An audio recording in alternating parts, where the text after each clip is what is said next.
Bonjour, pour cette fois-ci, on vous emmène direction le Pérou, donc surtout bienvenue à Cusco, qui est une des villes les plus importantes en fait, de l'histoire péruvienne. C'est la ville parmi les plus visitées, les plus touristiques de ce pays-ci.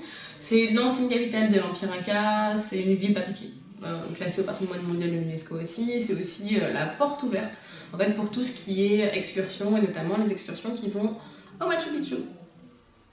Au Pérou, en fait, vous pourrez prendre part à différents types de projets sociaux sur place. C'est-à-dire que lorsque vous vous inscrivez, vous recevrez un dossier complet avec les exemples de ces projets-là qui sont proposés et vous aurez à nous indiquer les préférences par rapport au projet. Attention, il s'agit de préférences, c'est-à-dire que les placements seront toujours faits en fonction des besoins et des disponibilités sur place. Donc on va demander aux volontaires de rester malgré tout flexibles. Le type de projet que vous pourriez trouver, ce serait par exemple tout ce qui est soutien scolaire, animation dans des écoles, travail dans une école maternelle ou une école primaire par exemple. Vous pourriez apporter votre aide dans un orphelinat ou dans un centre de réhabilitation, une nurserie, un hôpital pour enfants ou pour enfants handicapés, etc. Les horaires des projets vont vraiment dépendre en fait, du projet sur lequel vous serez placé. Certains vont peut-être même vous demander la présence le samedi.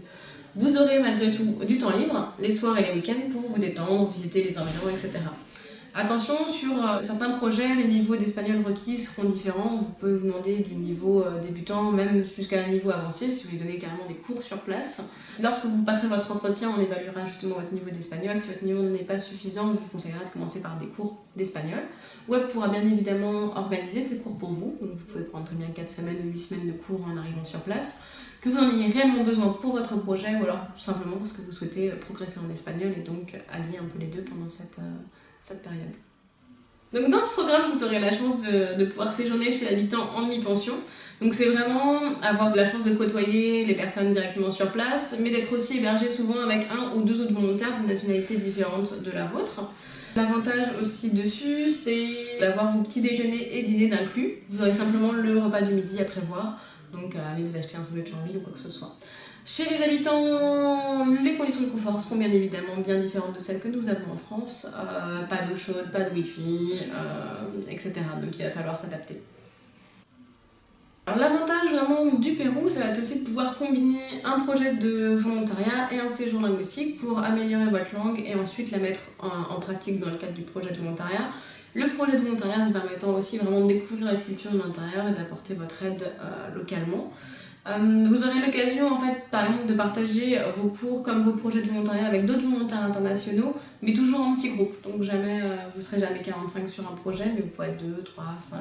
Par contre, attention à l'altitude, en fait tout le monde ne le supporte pas, et sur le Pérou, sur le Cusco notamment, vous serez pas loin d'être à 3400 mètres d'altitude.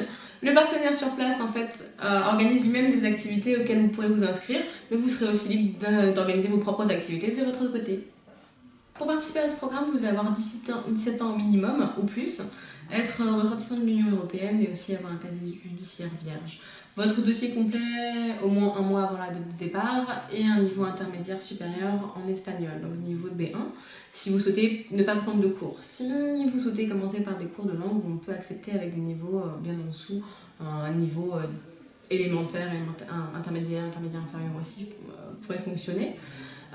Également, vous devez être conscient que sur place, les conditions de sécurité, stabilité sont différentes de celles de notre pays. Donc on vous conseille fortement de vous renseigner sur votre destination avant d'arrêter votre choix. On vous demandera d'être bien sûr en bonne santé, émotionnellement stable sur place. Attention aussi, ce programme et son encadrement sont à la base destinés à des jeunes de 18 ans et plus. Donc si vous avez 17 ans et que vous souhaitez y participer, il faudra que vos parents signent une autorisation de participation à un mineur, à un programme d'adulte. Mais s'ils acceptent de la signer, il n'y aura aucun souci, on pourra vous accepter sur ce programme sans problème. Pour vous inscrire à ce programme, c'est simple, il vous suffit d'aller sur le site internet de Web, sur la page du volontariat au Pérou. Si vous souhaitez prendre des cours aussi, vous avez une page cours et volontariat directement. Là, il suffit de faire votre devis en ligne, cliquer sur réserver, remplir toutes vos coordonnées et ensuite verser 65 €. Vous pouvez payer par carte ou par virement. À la réception de votre inscription et de la compte, on vous fera parvenir par email un dossier à compléter. Une fois que vous aurez retourné le dossier, vous aurez alors un entretien à passer qui va concerner vos motivations et votre niveau d'espagnol. Donc si vous êtes refusé à l'entretien, nous pourrons vous proposer éventuellement un autre programme ou de vous rembourser les 25 € versés. Si vous êtes accepté à l'entretien, on on vous demandera de verser en fait l'effet de programme, donc un acompte de 50% ou de 100% selon le montant. On fera ensuite parvenir votre dossier à notre partenaire local sur place et vous devrez le solde sur 45 jours avant le départ. Si il vous reste 45 jours avant le départ, si vous êtes sur un départ plus court, il faudra verser le solde dans la foulée. On vous confirmera ensuite vos dates de départ et on vous communiquera les documents de visa nécessaires à votre demande auprès de l'ambassade. Vous pourrez alors aussi prendre votre billet d'avion ou nous demander une proposition de vol. Pensez également à prendre rendez-vous avec votre médecin pour un check-up et obtenir en fait de quoi faire une trousse de secours bien complète. Une fois votre visa obtenu et votre billet d'avion réservé, en fait quelques semaines avant le départ, on vous communiquera en fait tous les éléments concernant votre placement, votre hébergement, votre assurance voyage si vous l'avez souscrite par web. Et en fait là vous serez prêt. Donc il ne nous restera plus qu'à vous souhaiter un bon voyage.